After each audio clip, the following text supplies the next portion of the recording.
Namaste. Today I am going to say about Pitta Pidai Sudi. It was written by Sundarar. It is a first poetic expression at the age of 16. Thevaram, a garland of a divine hymns.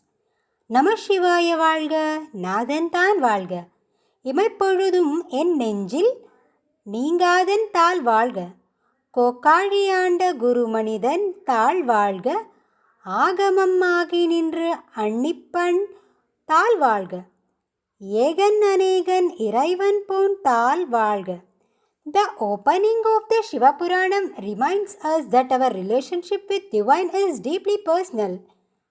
As we observe Mahashivaratri, we celebrate our Lord is so close to us that He dwells in the space between our heartbeats.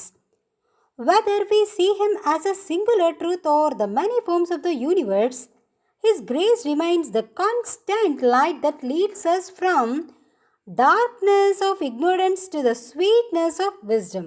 The Thevaram is a magnificent collection of 8,262 devotional verses, and it stands as the spiritual foundation of Tamil Saivism, often honored as the Tamil Veda. These sacred hymns were composed between the 7th and 9th centuries by the great Saivati shrines Sri Jnana Sambandar and Tiruvannavukarasar, Sundarar and Manikyavasagar. Together they revered as the Nalvar, the four great perspectives of Shaivism. The word Thevaram itself means a garland of divine poem. These hymns were never meant to remain only on palm leaf of manuscripts. They were composed to be sung set to ancient musical modes known as puns. Through their poetry, the saints transformed profound and abstract Vedic philosophy into the simple living Tamil verses.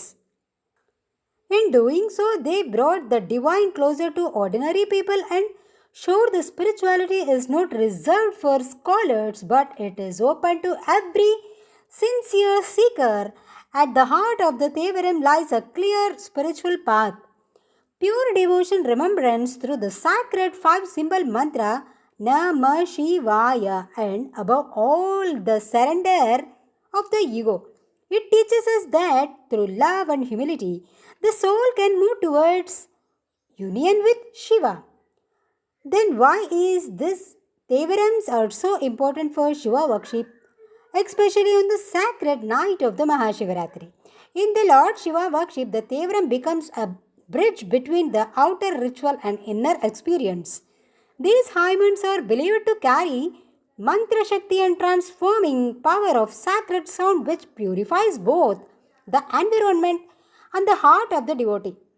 Mahashivaratri is not simply a night of staying awake, it is a night dedicated to overcoming the darkness of ignorance and the restlessness of the mind. During the 4 jamams of quarters of the night, chanting or listening to the Thevaram helps the seeker remain in Jagaran, a state of alert, sacred awareness. The very sound structure of these verses gently influences the nerve system. They calm the mind, soften the emotional turbulence, and slowly turn on attention away from everyday distractions. As we listen to the voices of the 9ers, Shaivate saints who faced sufferings, rejection, and hardship with unshakable faith, our own inner state begins to change, and anxious and scattered minds become steady, a restless heart becomes peaceful, and the long night of wakefulness slowly transforms into a night of a true spiritual awakening. Through the Thevaram, the seeker learns to tune their inner vibration to the cosmic presence of Lord Paramashiva. In that alignment, worship is no longer only something we perform, it becomes something we become. May this sacred garland of hymns continue to guide us from sound to silence, from devotion to surrender, from darkness to divine grace.